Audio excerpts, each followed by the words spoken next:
Thom Hartmann here on the news. You need to know this. In the days since the Egyptian military removed Mohamed Morsi from his presidency, violent protests have continued in Egypt. Dozens have been killed and more than 1,000 people have been injured as pro-Morsi protesters clashed with those cheering the military's actions. Last week, the head of Egypt's constitutional court, Adli Mohamed Mansour, was sworn in as that nation's interim leader. Mansour has promised to hold elections soon, but it has done little to calm the massive protests in Cairo and other cities. And his first attempt at appointing an interim prime minister, Mohamed El-Baradei, was unsuccessful as ultra-conservative groups objected to the pro-reform leader.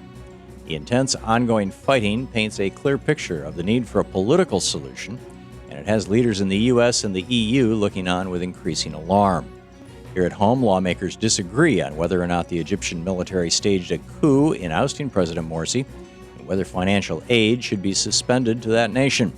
In an interview on CBS's Face the Nation, Senator John McCain declared that the Egyptian military had in fact staged a coup and said, reluctantly, "I believe we have to suspend aid until such time as there is a new constitution and a free and fair election." However, on NBC's Meet the Press, Senate Foreign Relations Chair Robert Menendez said that aid should be used as leverage to push for a swift transition to civilian government. He said this is an opportunity to have a pause and say to the Egyptians, you have an opportunity to come together. The road ahead for Egypt is far from certain, and there is intense pressure on interim leaders to rein in the violent protests, which appear to be intensifying. Regardless of international pressure, it appears that Egyptians are not ready to end this fight yet.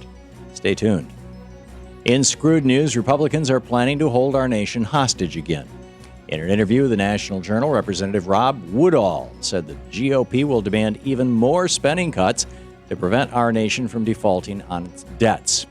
The House Republicans have moved away from their previous dollar-for-dollar debt ceiling strategy and will instead try to force President Obama to choose which vital programs will be slashed. According to the Journal, President Obama will have to cut big for a long-term debt ceiling deal, like turning Medicare into a voucher program.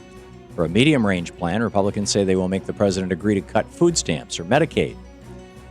Even for a short-term solution, the GOP will try to force President Obama to increase the eligibility age for Social Security. The Treasury Department has not yet announced when our nation will reach the current debt ceiling. The Republicans have already laid out their plan. The GOP will hold our nation hostage and then blame the president for the pain and suffering Americans feel as a result. In the best of the rest of the news, over the holiday, tens of thousands of protesters joined rallies in cities all over our nation to speak out against government surveillance. About 20,000 people participated in Restore the Fourth events nationwide in cities like Boston, D.C., New York, San Francisco, and Portland. People gathered, marched, and chanted against the NSA surveillance programs and the violation of our Fourth Amendment rights. Protesters who carried signs saying things like, "Who's watching the watchers?" and 1984 was not an instruction manual. Despite the turnout, there was little coverage by the corporate media. While more than 250 local TV and radio stations reported on the events, the Restore the Fourth movement was mentioned only 8 times on major corporate networks. But regardless of the coverage, organizers called the day a success and vowed to keep pushing to protect our privacy. Nationally and internationally, citizens and lawmakers have spoken out against government spying programs. It appears this movement is just getting started. While millions of Americans remain out of work, there is one corner of the U.S. economy that's experiencing rapid growth: low-paying temp work. According to the Associated Press, nearly 17 million people in our nation can't find full-time work. That represents 12% of our entire working population. Increasingly, corporations like Walmart, General Motors, and PepsiCo are turning to part-timers to staff their organizations. In addition to keeping people from earning full-time pay, these temporary arrangements deny workers access to health insurance, fair wages, and other benefits. However, with so many Americans out of work, corporations are finding it easier to hire people willing to submit to such unfair conditions.